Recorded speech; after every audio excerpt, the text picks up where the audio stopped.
Assalamualaikum warahmatullahi wabarakatuh.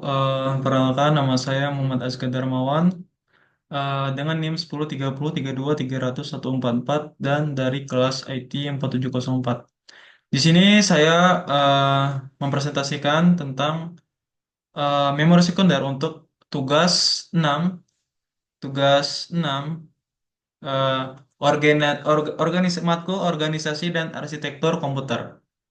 Baiklah, di sini pertama saya akan menjelaskan apa itu memori sekunder dalam sistem komputer. Nah, memori sekunder merupakan memori eksternal atau memori tambahan bagi memori utama, dan biasanya memori sekunder itu dibutuhkan saat memori utama habis atau sudah mencapai limit. Lalu, tetapi kecepatan aksesnya itu lebih lambat dari memori utama. Contohnya seperti hard disk drive, flash disk, Blu-ray, dan SD card. Tapi di sini saya akan menjelaskan tentang hard disk drive atau HDD, SSD, lalu juga menjelaskan tentang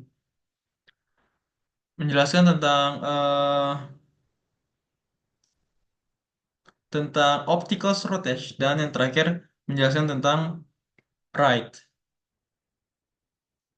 Baiklah, di sini beberapa gambar dari memori sekunder. Yang bisa kalian lihat ada flash disk, ada SSD, ada hard disk, dan lain-lain. Lalu masuk ke materi hard disk drive atau HDD. Hard disk drive merupakan memori sekunder yang populer dalam komputer yang menggunakan cakram magnetik untuk menyimpan data. Lalu hard disk mempunyai beberapa komponen, yaitu ada 4 komponen, yaitu ada head, platter, spindle, write or read, X-worm arm. Nah, di sini saya akan menjelaskan beberapa komponen apa. Sini saya akan menjelaskan beberapa fungsi dari komponen dari hard disk, yaitu pertama ada head. Head dari hard disk tugasnya membaca dan menulis isi hard disk, dan hard disk bersifat magnetik, non-volatile, dan erasable. Dan data tersebut disimpan dalam kutub magnetik. Nah, lalu selanjutnya ada komponen platter yang merupakan perangkat yang berfungsi untuk menyimpan data pada komputer dan terbuat dari aluminium, keramik, atau kaca yang diselimuti dengan bahan magnetis. Dan bagi hard disk yang memiliki kapasitas besar, umumnya dilengkapi dengan platter berjumlah lebih dari satu. Kemudian komponen ini ditumpuk di tengah spindle. Lalu selanjutnya ada ada komponen spindle, adalah komponen yang dalam hard disk yang berfungsi untuk menahan platter supaya tetap berada pada posisinya.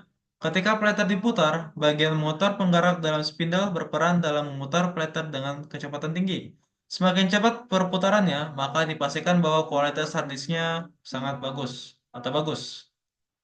Lalu selanjutnya ada komponen read or write actuator arm, adalah komponen hard disk yang berfungsi layaknya sebuah lengan pada pemutar musik jadul. Arm tersebut berperan dalam menyesuaikan posisi read atau write head agar selaras dengan lokasi data yang akan ditulis pada platter. Nah, di sini kita lanjut ke materi selanjutnya, yaitu ada solid state drive atau yang bisa kita sebut dengan SSD. Nah, SSD itu adalah perangkat penyimpanan data yang menggunakan IC sebagai memori untuk menyimpan data, instruksi, dan informasi SSD biasanya dikenal sebagai kartu flash atau flash drive. SSD dapat digunakan di semua jenis komputer, termasuk jenis komputer server, komputer mobil, dan komputer desktop dan sebagainya.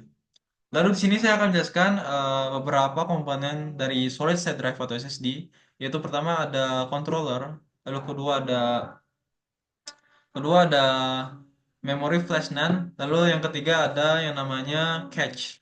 Baiklah, kita langsung ke komponen pertama, yaitu komponen controller yang berfungsi untuk menjembatani komponen memori NAND pada SSD dengan komputer. Controller adalah sebuah embedded processor yang menjalankan kode firmware. Controller menjadi faktor penting yang mempengaruhi performa SSD. Lalu lanjut komponen selanjutnya, itu ada memori flash NAND, merupakan jenis teknologi penyimpanan non-volatile yang tidak memerlukan daya untuk menyimpan data. Salah satu tujuan penting pengembangan flash NAND adalah untuk mengurangi biaya biaya per bit dan meningkatkan kapasitas chip maksimum sehingga memori flash dapat bersaing dengan perangkat penyimpanan magnetik. Nah, lalu komponen selanjutnya ada cache. Cache SSD ini berfungsi pada proses baca dan tulis sasaran penyimpanan sementara. SSD dalam lingkungan TI perusahaan adalah penyimpan data yang diminta sebelumnya saat data tersebut bergerak melalui jaringan sehingga dapat diambil dengan cepat saat dibutuhkan. Lalu masuk ke materi selanjutnya yaitu ada yang namanya optical storage. Nah, optical storage ini adalah metode penyimpanan data yang menggunakan laser untuk membaca dan menulis data pada media optik. Nah, media optik yang digunakan dalam optical storage biasanya berupa compact disc dan digital video disc. Ada satu lagi yang namanya Blu-ray, tapi di sini saya akan jelaskan hanya dua, yaitu compact disc dan digital video disc.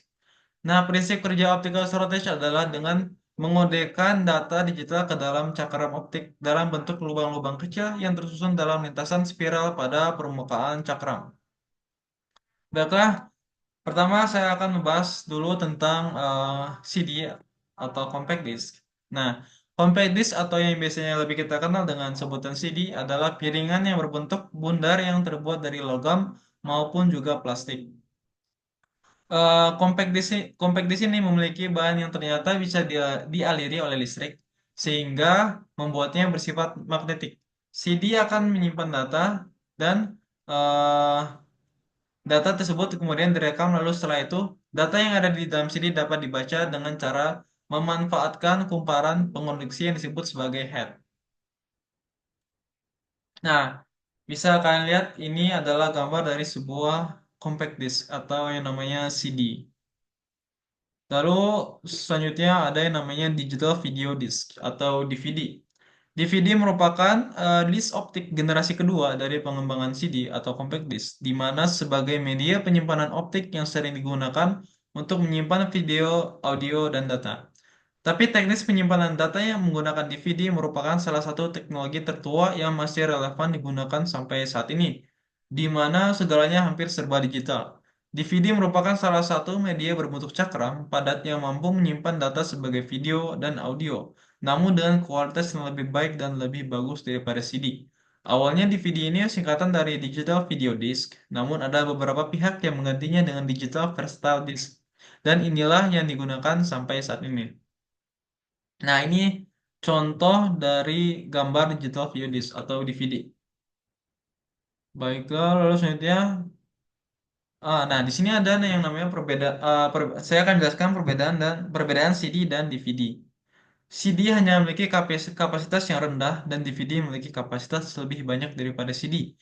Lalu CD biasanya digunakan untuk menyimpan data yang berukuran kecil, sedangkan DVD bisa menyimpan data berukuran lebih besar. Lalu CD tidak bisa membaca data dari DVD, tetapi DVD bisa membaca data yang ada di dalam CD. Lalu CD hanya digunakan untuk data-data kecil seperti audio atau program. Nah, sedangkan DVD ini bisa menyimpan data-data berukuran besar seperti video atau film. Nah, selanjutnya kita akan masuk ke dalam materi RAID. Nah, RAID ini adalah singkatan dari Redundant Array of Independent Disk, yaitu teknologi yang menggabungkan beberapa hard drive menjadi satu unit penyimpanan. Teknologi RAID bekerja dengan membagi data ke dalam blok-blok kecil, kemudian menyimpan blok-blok kecil tersebut di berbagai hard drive penyimpanan. Cara ini dapat meningkatkan kinerja dengan memungkinkan data dibaca dan ditulis read or write secara paralel dari beberapa hard drive. RAID juga dapat meningkatkan kinerja kapasitas atau toleransi kesalahan dengan membuat salinan data pada beberapa hard drive. Jika satu hard drive digagal, data masih dapat diakses dari hard drive lainnya. Pada dasarnya, RAID memiliki dua prinsip kerja, yaitu mirroring dan stripping. Nah, di RAID ini RAID ini mempunyai 7 cara konfigurasi dalam RAID. Ada 7 level konfigurasi dalam RAID. Yaitu pertama ada RAID 0. Pada level RAID 0, eh, keseluruhan hard disk akan berfungsi sebagai penyimpanan dan tidak ada backup data, sehingga kinerja HDD menjadi lebih cepat Dan jika salah satu hard disk fails, maka data akan hilang tanpa ada backup. Lalu selanjutnya ada RAID level 1. Pada level RAID 1 difokuskan pada backup data sehingga sangat cocok untuk menjaga data yang tidak boleh rusak. Dalam konfigurasi RAID 1, setiap data yang ditulis di satu hard drive juga disalin ke hard drive yang lain, menciptakan salinan identik dari seluruh set data. Konsep ini dikenal sebagai mirroring karena setiap hard drive merupakan salinan atau mirror dari yang lain. Lalu RAID level 2, yaitu pada level RAID 2, beberapa hard disk drive dioptimalkan untuk stripping dan beberapa yang lain digunakan untuk memeriksa error, error checking, dan correcting. Baiklah, di RAID 3, pada level 3, ini RAID menggunakan stripping, error checking, dan memberikan satu hard disk drive untuk penyimpanan informasi parity, sehingga cocok untuk digunakan oleh satu orang yang memiliki data yang sangat panjang. Baiklah, sini ada RAID level 4, menggunakan stripe besar sehingga sistem dari RAID ini mampu membaca data dari satu drive secara cepat. Dan keuntungan lainnya adalah RAID 4 dapat membaca data secara bersamaan, jadi sangat cepat. Selanjutnya ada eh, RAID level 5, yaitu di level RAID 5 ini memiliki kelebihan yaitu membaca dan menulis data secara bersamaan. Banyak hanya saja tidak melakukan backup dan minimal menggunakan 3 HDD. Lalu mengatasi bottleneck parity disk pada RAID 4 yang digunakan secara umum dalam network server. Nah, lalu di sini ada RAID level 6, yaitu mirip dengan RAID level 5, tapi di mana RAID 6 tidak hanya mampu membaca dan menulis secara bersamaan, tetapi juga mampu membackup data lalu user requirement untuk N data memerlukan N+2 kapasitas dan data availability-nya tinggi. 3 disk gagal untuk data loss dan write penalty signifikan. Mungkin sekian dari penjelasan saya tentang materi organisasi dan arsitektur komputer. Mohon maaf jika ada salah. Assalamualaikum warahmatullahi wabarakatuh.